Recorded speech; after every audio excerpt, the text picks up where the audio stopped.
உங்கள் லேண்டு பட்டா சிட்டாவை ஆதாரோட லிங்க் பண்ண சொல்லியிருக்காங்க. இப்போ அந்த லிங்க் பண்ண ஸ்டேட்டஸ் எப்படி பார்க்கறதுன்னு பார்க்கலாம். அதுக்கு முன்னாடி இந்த வெப்சைட்டில் தான் உங்களுடைய பட்டா சிட்டாவை ஆதாரோட லிங்க் பண்ணுற வெப்சைட்டு. இதோடைய விவரங்கள் மறுபடியும் நான் சொல்கிறேன். இப்போது உங்களுடைய பட்டா சிட்டா லிங்க் பண்ணதுக்கான ஸ்டேட்டஸ் பார்க்குறதுக்கு ஏதாவது ஒரு ப்ரௌசர் ஓப்பன் பண்ணிவிட்டு அதில் டிஎன் அக்ரி ஸ்டாக் அப்படி டைப் பண்ணி சர்ச் பண்ணிங்கன்னா போதும். ஃபர்ஸ்ட் எடுத்தோன்னே இந்த வெப்சைட் வரும். இந்த வெப்சைட்டை பார்த்து செலக்ட் பண்ணிக்கோங்க. இந்த வெப்சைட்டில் தான் நம்மளுடைய பட்டா சிட்டாவை ஆதாரோட லிங்க் பண்ணுறதுக்கு வெப்சைட்டாக கொடுத்துருக்காங்க. ஆனால் சிஎஸ்சி ஐடி வச்சிருக்கிறவங்களுக்கு மட்டும்தான் ஓப்பன் ஆகுது, ஃபார்மருக்கு ஓப்பன் ஆகலை. இதே பார்த்தீங்கன்னா வேறு சில ஸ்டேட்டில் வந்து ஓப்பன் ஆகுது. நம்ம தமிழ்நாட்டுக்கு மட்டும் இந்த ஃபார்மர் கார்னர் வந்து ஓப்பன் ஆகலை. மறுபடியும் அப்டேட் பண்ணால் கண்டிப்பாக ஓப்பன் ஆகும்னு நினைக்கிறேன்.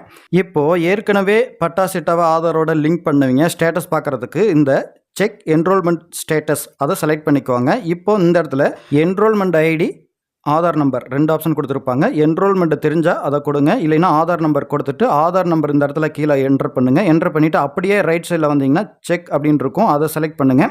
இப்போ பட்டா சிட்டா லிங்க் பண்ணதுக்கான ஸ்டேட்டஸ் வரும். இதில் பார்த்தீங்கன்னா ஃபஸ்ட்டு ஆதார் நம்பர் இருக்கும், அதுக்கு கீழே கஸ்டமர் ஐடி, அதுக்கப்புறம் பார்த்தீங்கன்னா ஃபார்மர் நேம் இருக்கும், அதுக்கு கீழே அப்ரூவ்டு ஆயிருந்ததுன்னா கீழே அந்த டேட் டைம் எல்லாமே வந்திருக்கும். அப்படியே நீங்கள் லெஃப்ட் சைடில் பார்த்தீங்கன்னா அப்ரூவ்டு ஸ்டேட்டஸ் வந்து அப்ரூவ்டன் ஆயிருக்குது. அதுக்கு கீழே எப்போ நம்ம அப்ளை பண்ணணுமோ அந்த டேட் டைம்லாம் கொடுத்துருக்காங்க. அதுக்கப்புறம் அப்ரூவல் ரீமார்க் இல்லை ரிஜெக்ஷன் டீட்டெயில்ஸ்லாம் கொடுத்துருப்பாங்க. இது வந்து அப்ரூவ்ட் ஆனதுனால இந்த விவரம் கொடுத்துருக்குறாங்க. அதே ரிஜெக்ட் ஆச்சுன்னா அதுக்கான காரணத்தையும் அதில் கொடுத்துருவாங்க. ஓகே, இப்போ உங்களுடைய ஆதாரை வச்சு நீங்கள் செக் பண்ணி பார்க்கும்போது உங்களுக்கு பெண்டிங்னு வந்ததுன்னா இன்ன வரைக்கும் அவங்க வந்து வெரிஃபை பண்ணலேன்னு அர்த்தம்.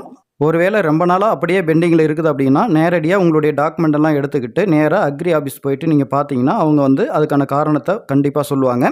ஒருவேளை வேறு ஏதாவது டாக்குமெண்ட் தேவைப்பட்டாலும் அதை வாங்கி வெரிஃபை பண்ணிவிட்டு அவங்க அப்ரூவ்டு கொடுத்துருவாங்க. இதில் ஒரே ஒரு சிறிய வருத்தம் என்ன அப்படின்னா, நம்ம ஃபார்மர் வந்து ஆன்லைனில் அப்ளை பண்ணுற மாதிரி இன்னும் கொடுக்கல. அப்படி கொடுத்தாங்கன்னா இன்னும் ரொம்ப ரொம்ப நல்லா இருக்கும். ஈஸியாக நம்ம லேண்டை வந்து ஆதாரோட லிங்க் பண்ணிடலாம். இந்த வீடியோவை அனைவருக்கும் ஷேர் பண்ணுங்கள். நம்ம சேனலுக்கு சப்போர்ட் பண்ணுங்கள் நண்பர்களே. அப்படியே லைக் பண்ணுங்கள், கமெண்ட் பண்ணுங்கள். நன்றி, வணக்கம்.